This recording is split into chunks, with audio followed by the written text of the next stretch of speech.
வயல்வெளிக்கு நடுவே கம்பீரமான காளி சிற்பங்கள்.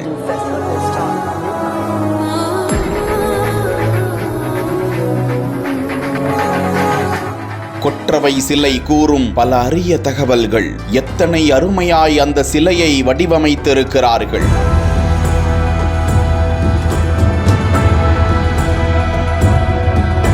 செஞ்சி திருவண்ணாமலை சாலையில் உள்ள ரெட்டிப்பாளையத்தின் வடக்கே உள்ள திக்காமேடு கிராமத்தின் வயல்வெளியில்தான் உயர்ந்த மேடைக்கு மேலே 2 பலகை கல்லால் ஆன காளி சிற்பங்கள் பல நூறு ஆண்டுகளாகவே அப்பகுதி விவசாயிகளின் தெய்வமாக கருதப்பட்டு வழிபட்டு வருகிறார்கள். அந்த 2 சிற்பங்களில் இடதுபுறம் உள்ள சிற்பம் சுமார் 5 அடி உயரமும் 3 அடி அகலமும் கொண்ட பலகை கல்லில் 4 கரங்களுடன் புடைப்பு சிற்பமாக வடிக்கப்பட்டுள்ளது.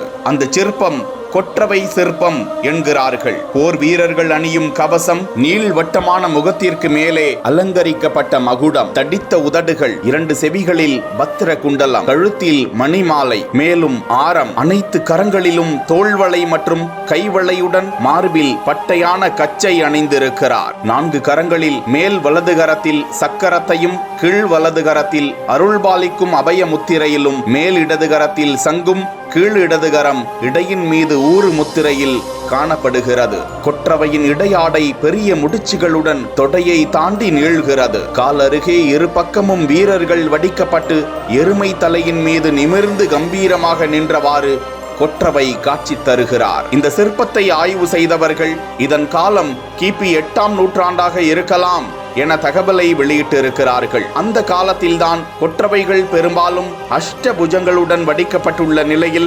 சதுர்புஜமாக காட்சி தருவது ஆவணப்படுத்தப்பட்டுள்ளதாம். வயல்வெளிக்கு மத்தியில் இன்றும் அந்த சிற்பங்கள் அவ்வூர் மக்களின் விவசாய கடவுளாக பாவிக்கப்பட்டு வருகிறது. விதைப்பு முதல் அறுவடை வரை எல்லா நிகழ்வுகளுக்கும் இக்கொற்றவையை வணங்கிய பின்னரே அனைத்து காரியங்களையும் அப்பகுதி மக்கள் செய்கிறார்கள்.